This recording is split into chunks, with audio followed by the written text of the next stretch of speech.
Welcome inside the Suburban Ford 7 Sports Cave. It is a beautiful Sunday morning to be alive. I'm your host, Justin Rose, joined today by Dave Burkett of the Free Press, Rod Beard from the Detroit News.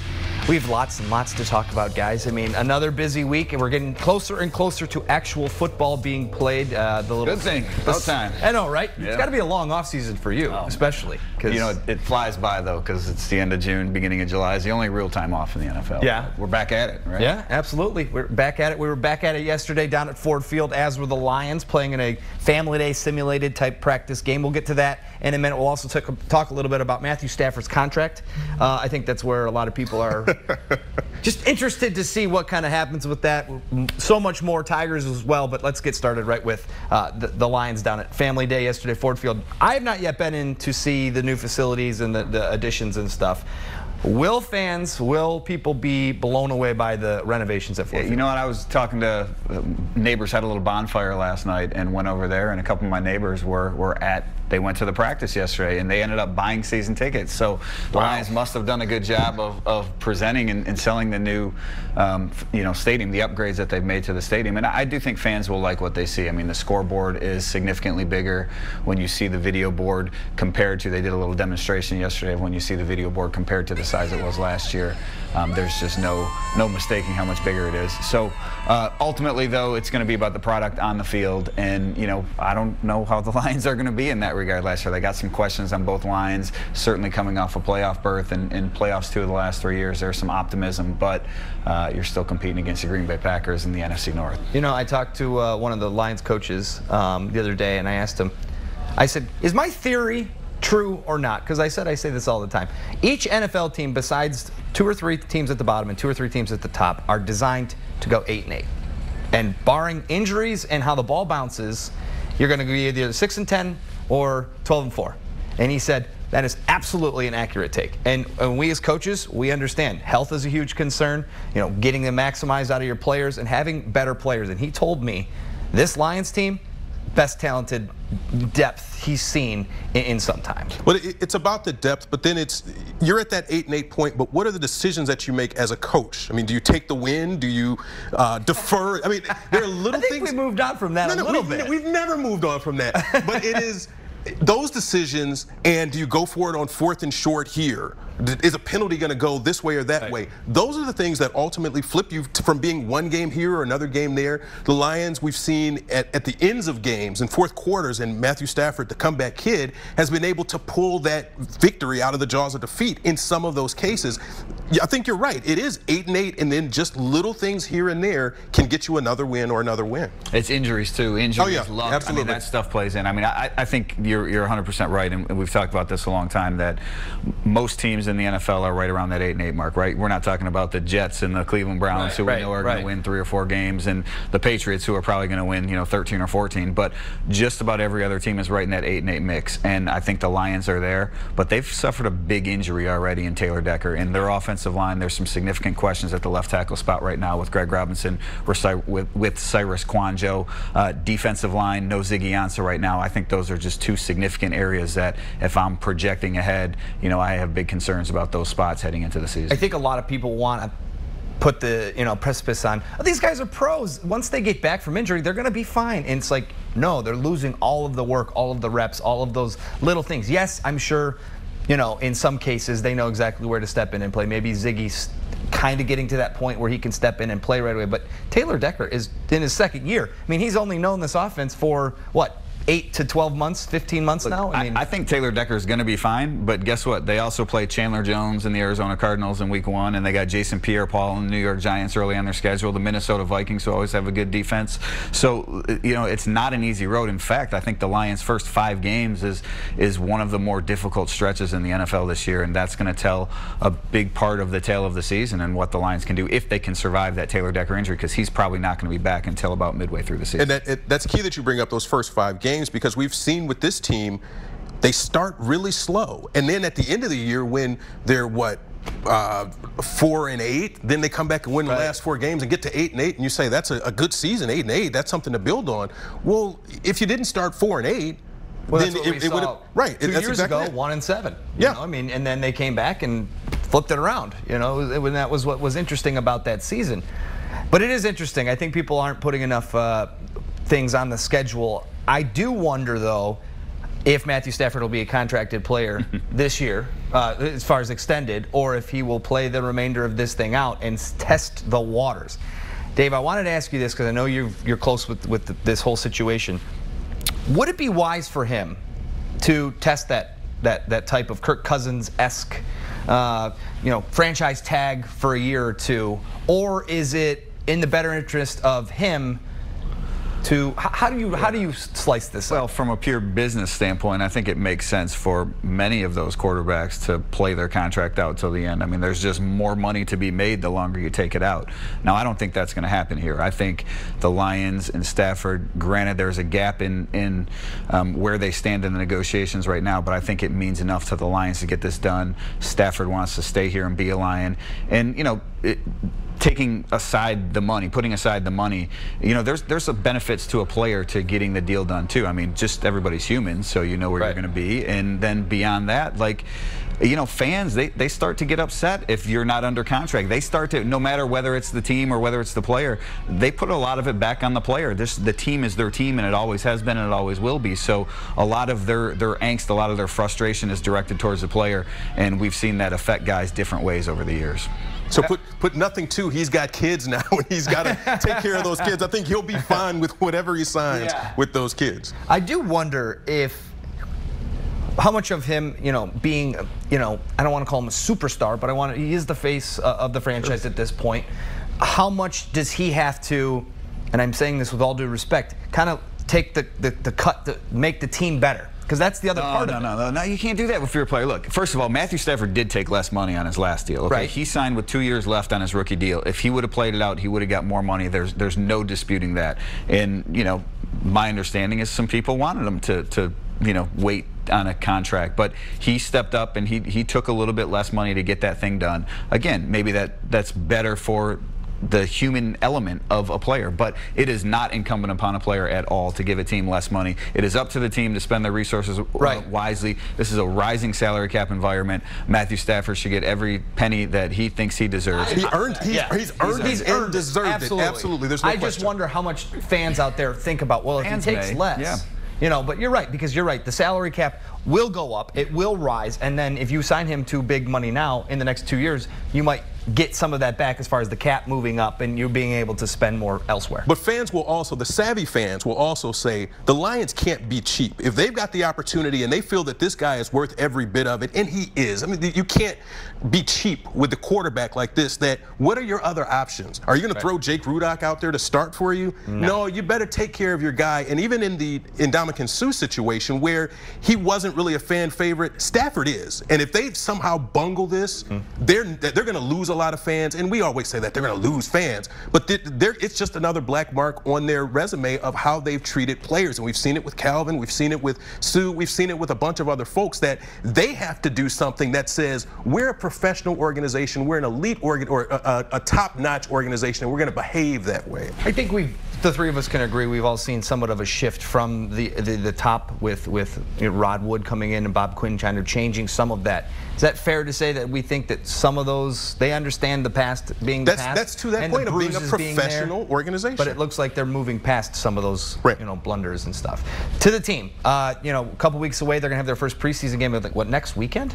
Yeah, next Sunday. A week from today. A week from today, football. You're going to be at that one. That's on the road, right? They practice for a couple days in Indianapolis, first of all, against the Colts, Thursday, Friday, and then the game is on Sunday. Okay, so here we go.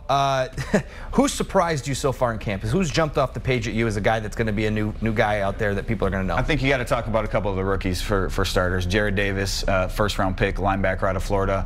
We haven't seen a whole lot of practices in pads so far, 3 or 4, but he just, the way that veterans respond to him, there's no doubt he's going to be the starting middle linebacker this year. Talked to Bill Sheridan, the Lions linebackers coach, the other day. He's going to be out there every down as much as possible, and they are counting on him to call plays and do everything that they require a middle linebacker to do, regardless of how young and inexperienced he is.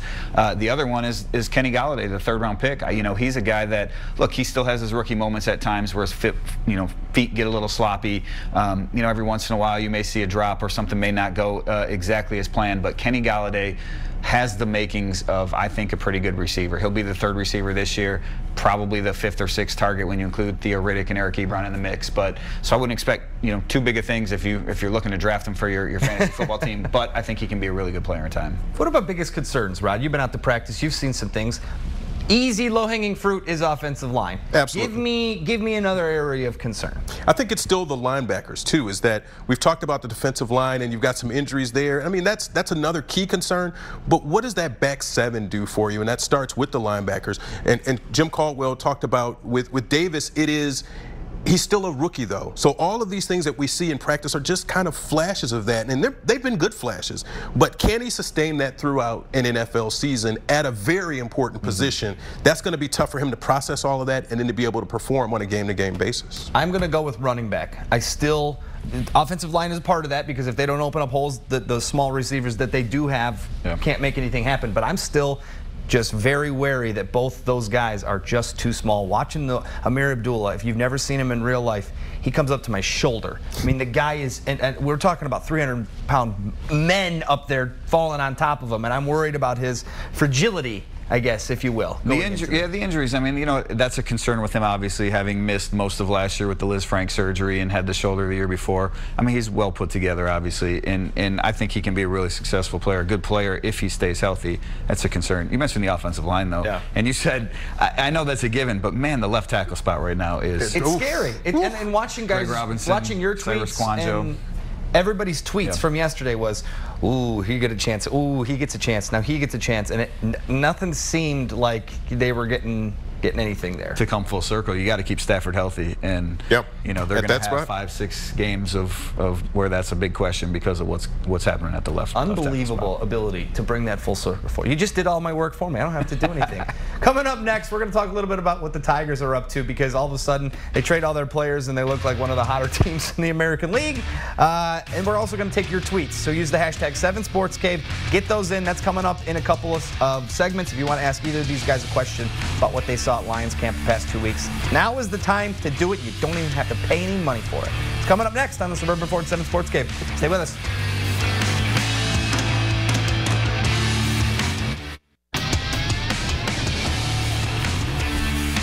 Welcome back to the Suburban Ford 7 Sportscave. Over to our bar set now, and we have to talk about the Tigers. I know I want to kind of move on from talking about the Tigers. You can't do it. You can't quit. I mean, it just keeps staring at me. It's just whole time. It's just here, like lingering over my shoulder. They go on a nice little East Coast road trip. They're headed to Pittsburgh tomorrow, my old stomping grounds down there. Great stadium. Great stadium. PNC Park, one of the best. If you haven't been down there, 5-hour drive, do it. If you got the day off tomorrow or Tuesday, go. Anyways, they go to play the Yankees. The Yankees, the Yankees are hot, up and coming. They get Sonny Gray, and all of a sudden, Tigers take 2 of 3. Then they're going to Baltimore. Camden Yards, take 2 of 3. Or a chance to take 2 of 3, excuse me. They have one more today. Don't buy it. And then, you know, but what do you make of this team? I mean, you have to, as you said, alluded to earlier, the pressure is off, but at the same time, so is the will to maybe win. I mean, at this point, it is, if they get the wild card, great, but you've traded J.D. Martinez, you traded Justin Wilson, you traded Alex Avila.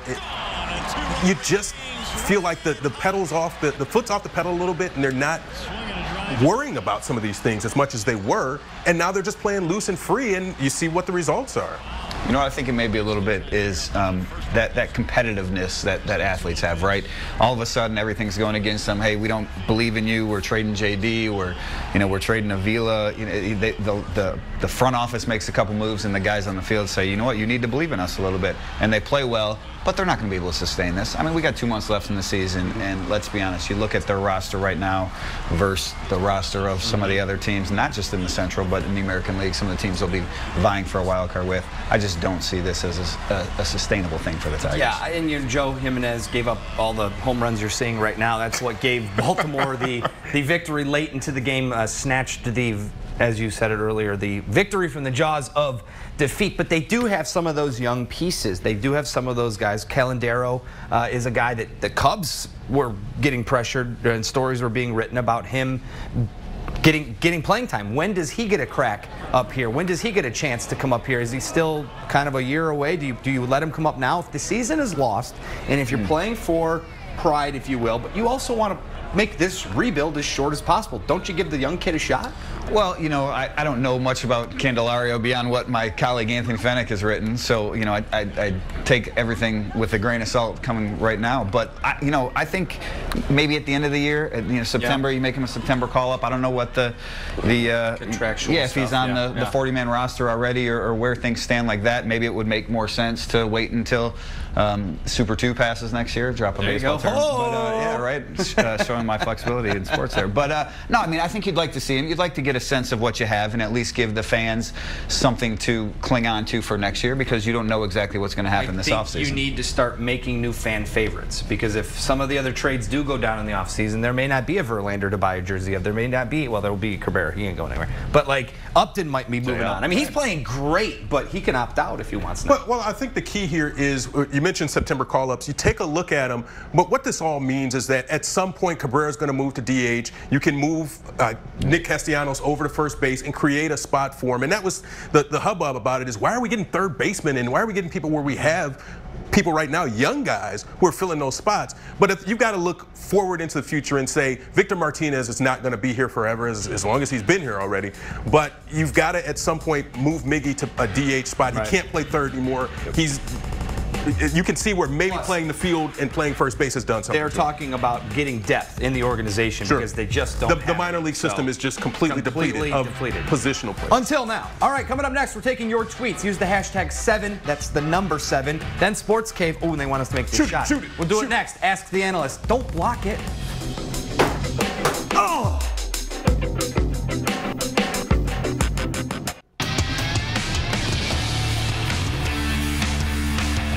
All right, welcome back to the Suburban Ford 7 Sportscave. Time to Ask the Analyst. You guys are the analysts. It's us. That's you. That's you. All right, I actually do really like this one. Comes from Detroit Sports Fan 5 on the Twitterverse. Who is the player that fans will fall in love with during the preseason, just like Kellen Moore?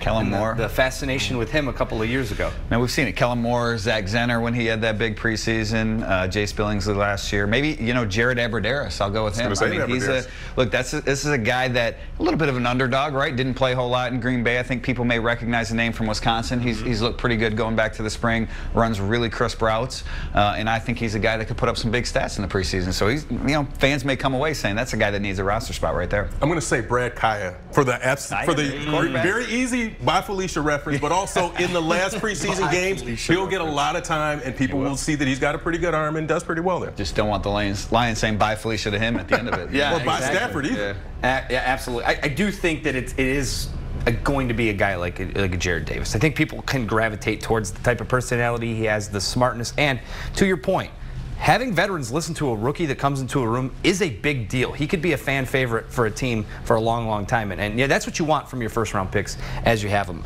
Here's one from Al that I think we kind of scoffed at. But do you think it would be better to let Stafford walk and allocate the $30 million a year to build a better team that can win a Super Bowl? No. Dave, go nuts on this one. Yeah, no, look, you need a quarterback to win. First of all, if you don't have Stafford, who are you going to sign? I mean, who's out there right now, right? You're going to end up paying for a Colin Kaepernick. Yeah, well, Colin right now, but you're going to end up paying for a Brian Hoyer, or you're going to end up paying for a Mike Glennon like the 49ers and the Bears did this offseason. So, no, you don't want that to happen. You need to invest in your quarterback position. Matthew Stafford he's not Aaron Rodgers. He's not Tom Brady. But he's probably top 10 in the league right now. He's somewhere right in that neighborhood. And, look, if you give him a contract that, let's just say, is worth $27 million and he's the highest paid player in the NFL, guess what happens next spring? Matt Ryan gets a higher deal, and then Matthew Stafford is no longer the highest paid player. More money. All right, I'm going to give this one to you, Rod. And it's not about Kyrie Irving, I promise. Oh, okay, well, I'll take I'm skipping the ones about Kyrie Irving. He's not coming to the Pistons.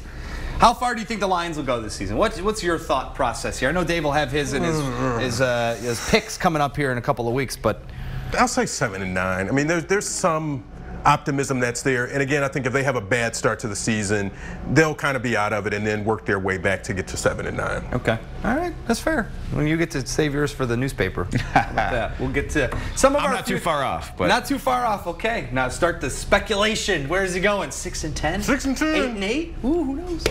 All right. Coming up next, we're going to have our final thoughts. We have to talk about Clarissa Shields. She's just on fire right now. She might be the greatest female boxer ever. Ooh, we'll talk about that in our final thoughts coming up next. I have to make this shot, though, or Z's going to be mad at me.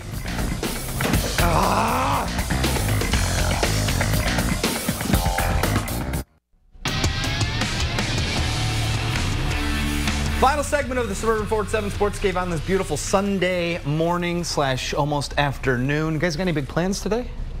Lions practice. Oh, that's right. 3:30, right? Out there. Second to last one for the public. So maybe you want to come out and enjoy. There you go. There you go. Attendance has been a little interesting.